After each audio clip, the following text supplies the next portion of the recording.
because I was sitting there thinking, reminiscing on the good old days. I want you guys to understand something about me. Yes, I'm filthy rich. However, I come genuinely from nothing. I'm not one of those guys who says, I come from nothing, I did it all myself, and they didn't. I actually did.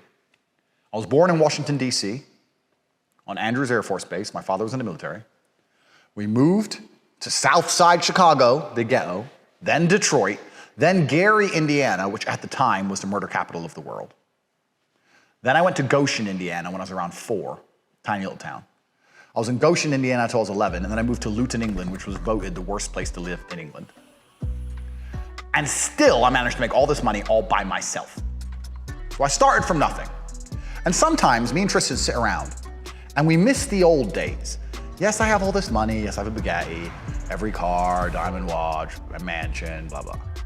But sometimes I miss sitting around with my brother in a tiny apartment with 22 pounds and thinking, fuck it, let's spunk it all on a kebab. That made me genuinely happy, spending all my last money on takeaway. Now I buy takeaway, doesn't do anything. Who cares? So me and Tristan were having a conversation the other day. What are the bad things about being rich? Everyone knows the good things. But as a man who's genuinely come from the bottom and is now genuinely at the top, I'm gonna tell you some of the bad things about being rich. Because there are bad things about being rich. And I wrote some of them down, and that's why I'm gonna check my phone occasionally. My scenario, me being rich, is kind of different than most people who are rich, because there's a lot of people who are rich, like family, money, all this kind of stuff. But me, I did it all by myself, so I've got a problem which is kind of unique to my wealth.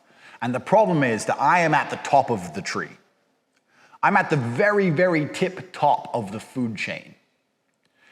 And what's happened is, basically anyone I interact with, ever, wants something from me. Even if it's just my time. They want something. When I wake up in the morning, I have about 1,000 WhatsApp messages. And I start to go through. This chick wants this. Mother needs this. This chick wants that. Car dealership wants me to buy another car. This person wants that. This guy wants me to invest. That everyone wants things from me all the time. I understand, because it must be like you're Joe Schmo.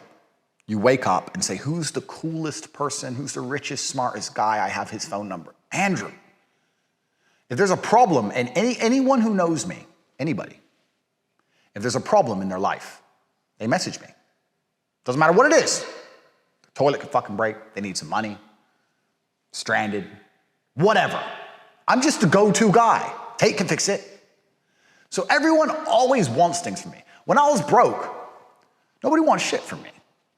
Because they knew I couldn't do shit, or they thought I couldn't do shit, right? But now that I'm rich, every single person who messages me, it's just a constant stream of requests. They may hide them, they may shield them, they may put them behind a veil. They may say, just take a few days off and let's go to the mountains. I really love you. Those other girls don't really love you. Trying to take my time. My time is my money. They all want something. So that's the first thing that happened when I got rich. I realized everybody wants things from me all the time. And I don't mind. I'm not complaining, right? I don't even think this video is a complaint video. And I don't want you to sit there and think, ha ha ha, more money, more problems, because I love being fucking rich. And I love being top of the food chain. I was built for this. I'm a king. I couldn't live any other way. But I'm very aware as I go through my day-to-day life. Everybody wants something from me. They try and frame it. They say, hey, I've got an opportunity for you. The opportunity is not for me, friend, because I don't need your shit. The opportunity is for you, because you want my money. You're gonna come and give me your business plan and try and convince me that I'm the lucky one with the opportunity when you're trying to walk away with millions of my dollars. No. So the first thing is, when you're rich, everyone wants things from you all of the time. That's the first thing that happens. The second thing that I don't really like about being rich. Food used to be a big deal. So my brother and I, we've always lived together. And when we were broke and we were training for world title fights. I told you, this kid is dangerous. Like his style or not, he will knock you out. So we were world level athletes with no money. we invented a dish that was so bland, we called it Flavor, because it was the only way you could add flavor to the dish. So it had the name Flavor, but it was extremely bland. And it was white rice, frozen peas, because they're cheap, kidney beans. Kidney beans have more protein per 100 grams than minced beef. Did you know that? I found it out when I was broke, walking the aisles at a grocery store, trying to find the cheapest protein money can buy. Couldn't bring myself to be a vegetarian, so I'd add a little bit of meat, minced beef. And if I was really rich, I'd have hot sauce. But that was like $2 or $3 without adding nutritional sustenance. It was just purely for taste. And I couldn't often afford that. Literally, you have no idea how broke I was when I was fighting. Kickboxing does not pay. So for a good 3-year period of my life, I lived on this Flavor. We'd cook it twice a week, cook on a Sunday and on a Wednesday, and we'd make these big pots of rice, green peas, kidney beans, and a bit of minced beef. That was it. And every once in a while, if my friends came over and they had more money than me, or if I went to a fight show and I was getting a paid dinner, or if I was out with, my uncle who had money, and they'd buy me a steak. Whoo! You ever had a steak for the first time in 3 months after eating nothing but flavor? You don't understand the level of happiness. Food was amazing when I was poor. What's food now? All I do is eat steaks. I walk into the restaurants and give me your most expensive steak. And you know what's most annoying about that? I say that, and they start talking about options. Okay, well, we have the tomahawk or the ribeye. I asked for your most expensive. It's in numbers. Which number is higher? Oh, the tomahawk. Then why are you fucking talking about a ribeye? You dumb bitch. Of course, I don't say it like that.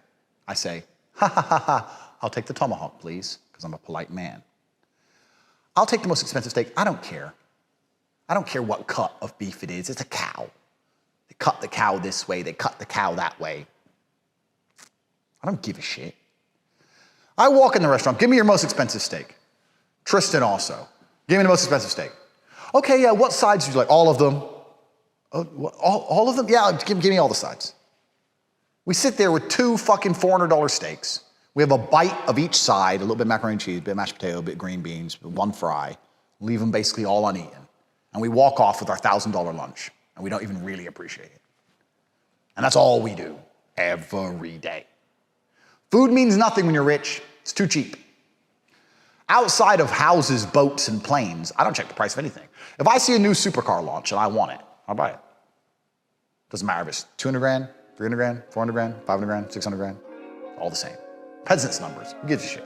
Put it on the card. No big deal. 450,000 US. Bargain. All right, do you take card? Well, of course. So imagine how much we don't care about food. So food has lost all its fun. I know there's some really rich, pompous losers who go, oh, I get to go to a Michelin star restaurant. Michelin star, and I get this wine. I'm not a dork. Anyone with a brain knows that the jerk chicken from the Jamaican guy down the road for $5 tastes better than that Michelin star crap, right? So I'm not gonna sit there and pretend it's amazing. I've eaten it all.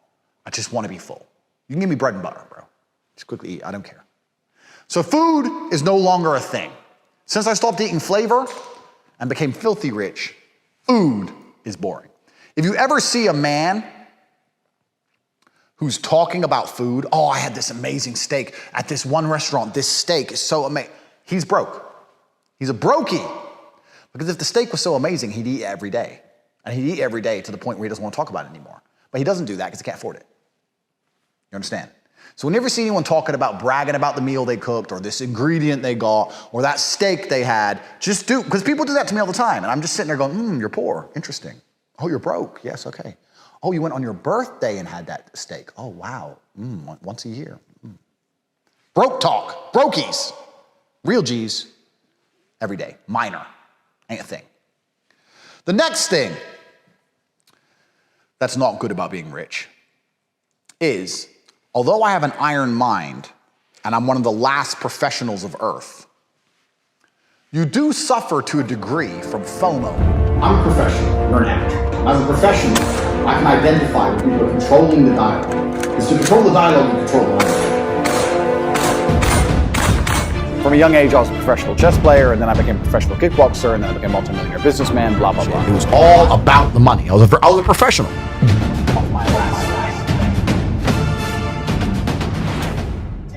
And the reason you suffer from FOMO is because private jets are like Ubers.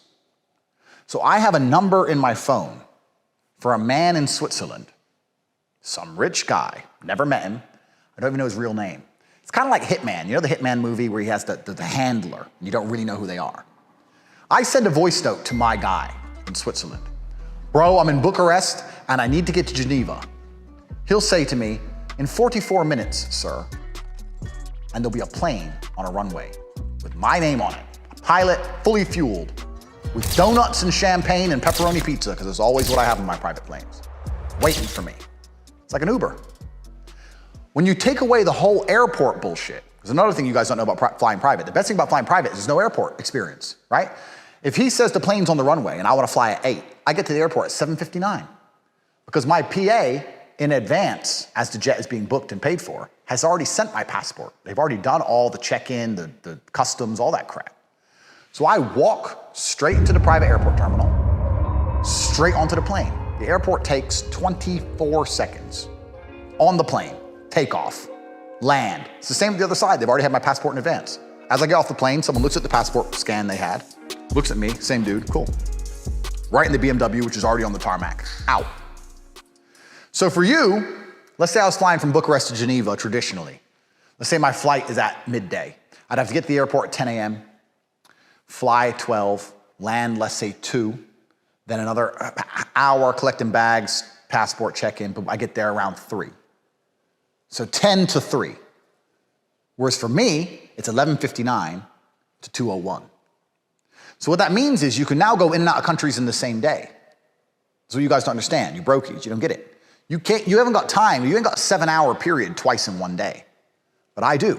I can get up at 7, I can fly at 7:30, I can land at 10 a.m., I can have lunch in Geneva, and then around 4 o'clock I can get bored, text my guy, and fly home, be home by 6. I've been in and out in one day. So when you can do this, when you could Uber around Earth in real time, when you can go in and out of countries in a single day, you start getting big FOMO. I struggle with FOMO to this day. Tate, it's Cannes Film Festival. Don't want to go Cannes Film Festival. Yeah, but Leonardo DiCaprio's on this boat. Don't like him. Yeah, but he's going to be jealous of your girls. That's true. All right, what time is it? Quickly, boom, jet, bang, flex on Leonardo, boom, back on the jet, bang. So you start getting all these messages, and now you get FOMO. So when you try and just sit still, because you can be anywhere and do anything, it's very hard to not do things. I hope I'm making sense here. Everyone goes, oh, just relax. I can't just relax, because right now there's so many places I could be. There's so many things I could be doing. Like right now, Maserati, as we speak right now, Maserati are having a test track day in Bologna, Italy for the MC20. I could have been there. Here I'm filming Tate speeches. And part of me has FOMO. I could have just bounced to Italy, drove the car, bounced back. And it's every single day. So you get huge FOMO. Same thing with Instagram. If I scroll Instagram and I see something that looks fun in Paris or London or Stockholm, I can be there in two and a half hours.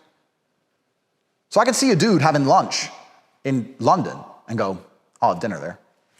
Bounce. And it makes it very, very difficult to stay still. Very, very difficult to achieve peace. Luckily, I have Zen and an iron mind. But that's the thing that's kind of bad about being rich, because when you're broke and you go on holiday, let's say you go on holiday, right? You go to Marbella and you're standing around Marbella. It never crosses your mind to go Ibiza or Santorini or Cannes or Monaco, because you're in Marbella and you've paid for your hotel and that's where you're going to be. Whereas me, I'll be in Marbella, I can be having 99% fun. It'd be great. But I'm a tiny bit bored. Tiniest bit, because we're all a bit bored. There's never a time in your life where you're not completely engaged. Just a part of you. I mean, I look at my phone and my boy's like, come Monaco. And you're like, oh, I just got here. Got to Marbella fucking 3 hours. Oh, fuck it. All right. That's what happens. So you get FOMO. It's very hard to sell. And because it's very hard to sell, and because you have FOMO, it's very hard for you to be pleased. I hope I'm making sense to you. I can be in Marbella. It's okay. but maybe it's better there, maybe it's better there, maybe it's better there. And you end up just chasing if you're not careful. But I am careful. That's one of the bad things. Most people need narrow choices to stay sane. And I'll give you proof of this. Have you ever taken a chick to Tesco or for you Americans, I don't know what the American Kroger's, the grocery store. And there's 20 sandwiches. And you say, pick a sandwich. And they have a mental breakdown. You ever watched that? Because there's too many choices. If you were to say ham or prawn, they'd probably still have a bit of panic, but they'd get there. If you were to turn up and say, there's ham sandwiches, you want one? Yeah, all right. Most people need narrow choices to stay sane. But when you're truly wealthy, like I am, all the choice in the world exists. So you have to find new mechanisms, new parameters to stay sane. So my parameters are self-induced. I will say to Tristan, from the 1st of April, I do not leave this country. I don't care if Mike Tyson himself invites me to his mansion. I'm not leaving. And we shake hands, and we give our passports to our PA, and we don't go anywhere. Because otherwise, you just chase. I spent a year of my life, not last year, year before, of the 12 months, even though I live in Romania, I was away for 11 months. It was ridiculous. Living in hotel rooms. Just buying new clothes as I went. Losing clothes, buying clothes, one backpack, just run around the world with a debit card. It's out of control. This year, I'm gonna try and stay still. I've looked at my list, and I have a bunch of other things, but I'm thinking maybe this should be a bit of a series. The bad parts about being rich. We should make a series out of it. I wanna reiterate, please, for all you brokies at home, I know what, because I understand brokies very well. I know there's at least one brokey sitting there going, that actually sounds quite annoying. I'm kind of glad I'm broke. Listen, being rich is fantastic, and being broke is not good. And the good sides massively outweigh the bad sides. I'm just trying to tell you a couple of the bad things. I think I've told you 3, and I've got 3 more. So we're gonna save it for another video. In the meantime, what I'd like for you brokies to do is to go look in the mirror. This is serious homework. If you're gonna watch my channel, you get homework. Do this, because it will change the trajectory of your life. I know you think I'm full of shit, some of you. The ones who are the real G's know it's true. But the following words I'm gonna tell you are gonna change the trajectory of your life. Stand up, go to the bathroom, and look in the mirror and look yourself in the eye. Look that man in the eye and say, I want Tate's problems. Because you should be listening to this and think, you know what? That's an experience I've never had. That's a life I've never lived. I want that. I need to become rich. If, and only if, you have bothered to stand up, go to the mirror, look in your own eyes, and speak to yourself, you can email me on the email address below. If you're too lazy to go look in the mirror, don't email me. I'm not saying it's easy to get to the top of the mountain.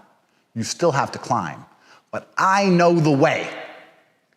So if you understand what I'm saying to you, if you want the life problems I have in my beautiful existence, if you want to stop being a peasant, a peon, a brokey, you can email me at the email address below and say, I'm ready.